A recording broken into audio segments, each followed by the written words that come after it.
We set off for the northern region to refuel. This place is paradise compared to what's further ahead. Beyond our destination lies the closed gate to Nord-Belka. 15 years ago, the Belkans set off 7 nuclear bombs there to stave off the advancing Allied forces, entombing themselves in the frozen valleys to the north. That bit of history should have been enough of a lesson for us all.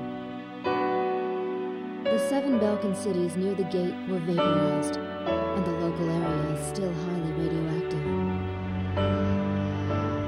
Our landing point was in the state of North Osia, formerly a haven for Belkans, but now entrusted to Osia. If we refer to it by that name in front of the local, I'll put a scowl on his face and tell you that this is South Belka.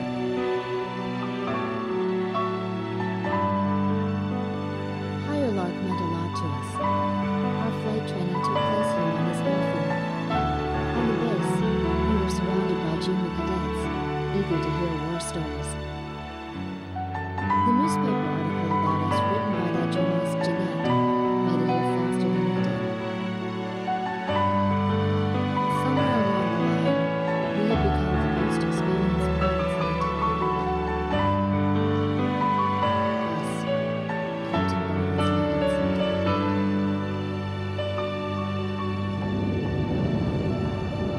We were directed to take these inexperienced pilots back with us to Sand Island when we returned.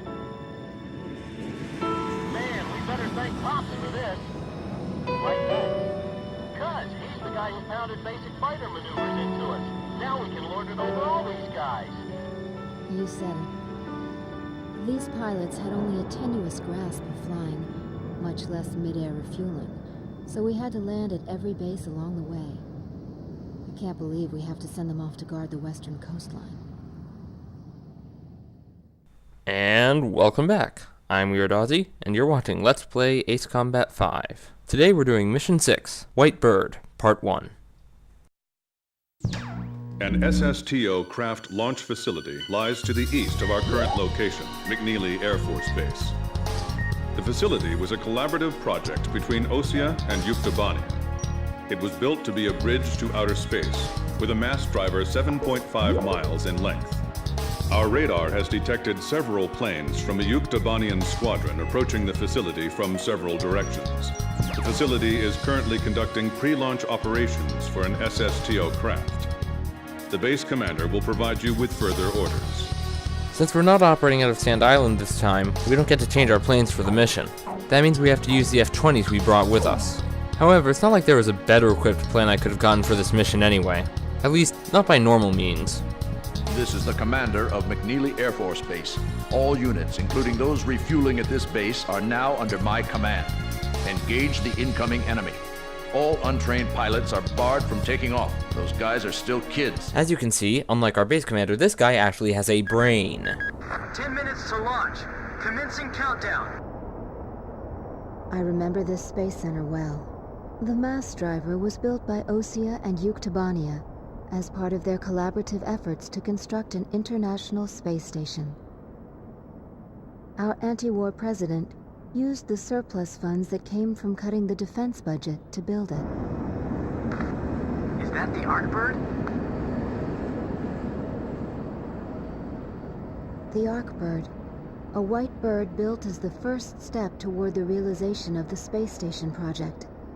Now it's left its orbit and is just low enough to graze the atmosphere. It's coming down to pick up the laser cannon they're about to launch. They were building a bridge of peace that would span into outer space. Not anymore. The machinery meant for this peaceful mission was about to be used for our counterattack. Hey, listen. Yes? Isn't that thing supposed to work like a satellite? Why'd it climb down all this way? It's a maneuverable orbiting spacecraft. I know that. I'm just saying, if the system uses atmospheric friction to change its orbit, then wouldn't that make it pretty hard to defend itself? I guess it'd be in trouble if someone started firing at it right now. Yeah, so shouldn't it be higher up then? Continue countdown. 3 minutes to launch. Here they come. Time to move out. Halt the countdown. Enemy incoming. This is the Base Air Defense Command. The enemy has a large formation of transport planes escorted by a squadron of fighters. They're conducting an air assault to capture this base. What? They're actually planning to invade Osea? I do believe that is the obvious conclusion from the large number of transports. If we shoot the parachutes before the tanks detach, we'll smash them into the ground. You with me? That's much easier said than done. I guess we don't have any other choice. I can't believe that's our strategy. These transports are going supersonic. Airborne tanks are dropping from the transport plane. C-130s can't do that. Can you count all those parachutes? I gave up already. It's just not possible. Destroy all airborne ACVs. Engage them in the air and on ground. This exact attack pattern has proven to be very reliable in the past. The ACVs are moving this way. Don't let them get near the mass driver. It's well balanced between attacking the tanks and the transports. They're easy targets hanging like that in the air. I actually feel kind of bad for them. They're halting the countdown after all this? All that hard work, just down the drain. I'll try one more time to convince the higher-ups to launch. Big missiles coming this way! Come on, baby, don't hit us. Just let us land safely. Damn it, that was stupid of me. Those missiles had no chance of hitting. It's all over if the tanks break through. Blaze, do you think our forces are sufficient? I'd like to think so too. But they even had to call us out, you know. We're getting requests from every team to restart the launch. Be careful. Avoid firing on your allies. But don't just stand there, start shooting! Destroy them before they hit the ground. Number 12's parachute was shot away. It's in free fall. We need some help here. How much longer you gonna let them play target practice with us? This isn't funny. These tanks are gonna turn into our coffins soon. They're dropping tanks out of those transport planes. If they make it to the ground, we're in trouble. Damn it, we're caught in a crossfire. They're firing at us from below, too. We do have parachutes for our tank crews, right? Hey, those are enemy planes! We're sitting ducks here. We'll just have to rely on our escort fighters. The armor's thinner on the bottom of the vehicles. Go for the parachutes! Shoot the parachutes! Yes, I got him. Now descending. All systems go. They just keep on coming down. Throw the Molotov cocktails! Like the bombers from Mission 4, these transports qualify as large aircraft, which makes them a serious crash hazard. Multiple enemy aircraft overhead. They're coming this way! Yes, I cleared the first phase of the mission without any allied casualties. Anyway, those transports have killed me more times than I care to admit. All Uktabanian ACVs destroyed. Our thanks to all allied aircraft. Now we get to start chasing cruise missiles and bombers. That should be most of them. It looks like they've abandoned the ground invasion and decided to just destroy the base. So, what? Do they want it or not? Wipe out the remaining enemy forces. Make an effort to minimize any damage to the mass driver. Large number of cruise missiles tracked on the outer edge of our radar coverage. All fighters, engage and destroy these cruise missiles. Just like earlier in Mission 5, it's important that you maintain maximum speed if you want to keep the target safe. Captain, can you detect the cruise missiles from there? Slow down too often and they'll slip right through. I picked them up as well. They're heading for the facility. Look at all those missiles. Confirmed kill on a bomber. Those must be the aircraft behind those cruise missiles. The SSTO is gonna get hit if this keeps up. This is Flight Director Adam Gittleman. Continue SSTO launch. Recommence launch sequence. Attention all personnel. We only have one chance to launch. Let's all do our jobs and see this through to the very end. That is all. Weather team, roger. Flight control team, roger. Guidance team, roger. Come on, can't this flying jalopy go any faster? The number of incoming cruise missiles is decreasing. These missiles are basically the same as the drones from Mission 2, only about 4 times faster. Like the drones, they fly in a straight line and only require 1 bullet to dispatch. I can't shoot them all down! You'll do fine. Stay calm and you won't miss. Destroying the bombers costs time, but it means less missiles to worry about in the long run. Missile trajectories detected. Moving to intercept. We're being pushed back, little by little. My plane can't keep up with them. 4 minutes to launch. Hold them off till then. should probably head west again to deal with those Oh, never mind. There's no missiles back there. Blaze, do you know why the Arkbird was built? Ironic, isn't it? Flight control, your job is done. Evacuate the area immediately. We can't have any mistakes here. We're staying. Fox 2! Point-wise, the bombers are worth 10 cruise missiles each, so you actually score higher if you kill them at the source, rather than feed off the missiles. Unfortunately, that means no spare time to target the fighters. Seal off D-block. Nobody's left in there, right? These bombers can deploy flares to distract incoming missiles, so using Sidewinders against them is a bad idea. Communications. I want you to ensure all comm lines stay open. We've got it covered, sir. 3 modes of communication. Wired, wireless, and runners. Fire an H-block! Even though they use the HUD's radar interface to lock onto targets, the regular missiles actually seem to be heat seekers. As such, they're frequently called Sidewinders. Kid, is the launch facility safe? I can't tell from here. Ah, good. I'll continue the operation. 3 minutes! 3 minutes to go! I apologize for not explaining this during the last mission, but the special weapon on this plane is the SAAM. It's a long-range radar-guided air-to-air missile. It does double the damage of a regular missile and can't be distracted by flares the way normal missiles can.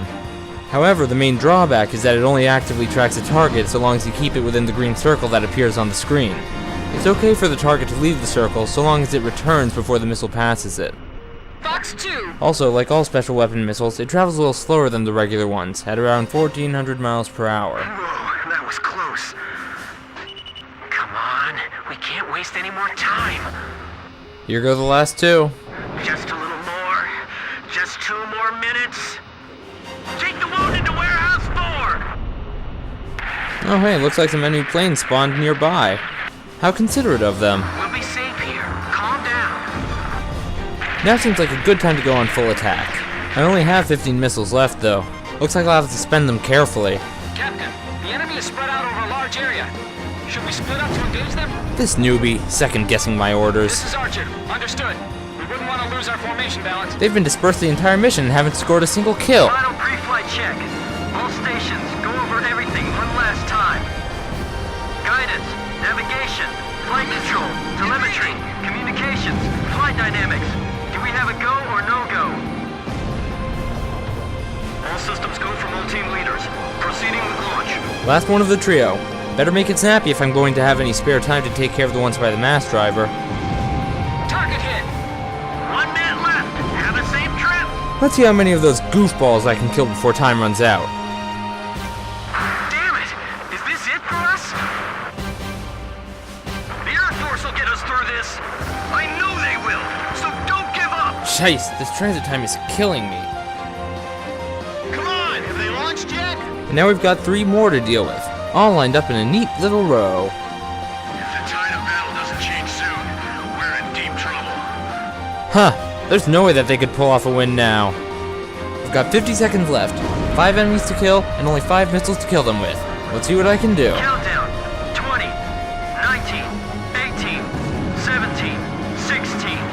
1 down, 4 to go. Enemy planes approaching. Take cover. We're gonna launch this thing if it kills us. 5, 4, 3, 2, 1, 0. Liftoff. SSTO increasing speed. SSTO passing checkpoint 1. Only 3 left. Passing checkpoint 2. Passing checkpoint 3. Come on, just let me get 1 more. Mass driver hit by cruise missile. That's bullcrap. There's no cruise missiles left.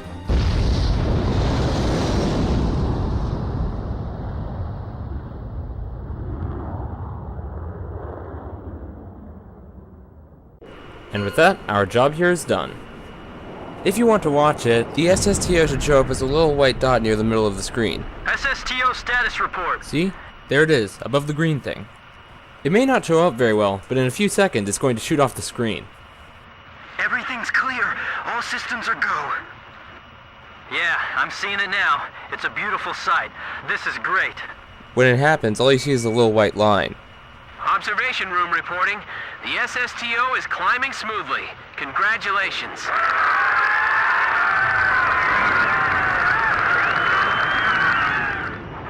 The Oceans are happy, the Yukes are dead. Sounds like it's time to return to Sand Island.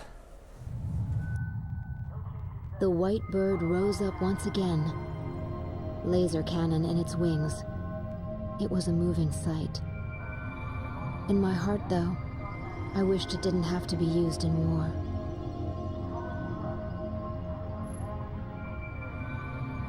None of them found out why the enemy targeted the base until much later.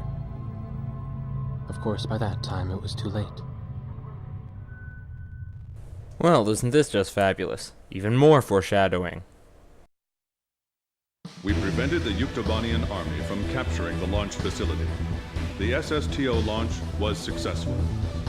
The SSTO docked with the Arkbird, which had descended into the upper atmosphere, and successfully transferred a laser weapon module over to the craft. All aircraft for the 108th Tactical Fighter Squadron and the Sand Island Detachment return to base as soon as rearming and refueling operations are complete. Sweet, got a new aircraft. Make that too. Well, that's all for this time. See you next video.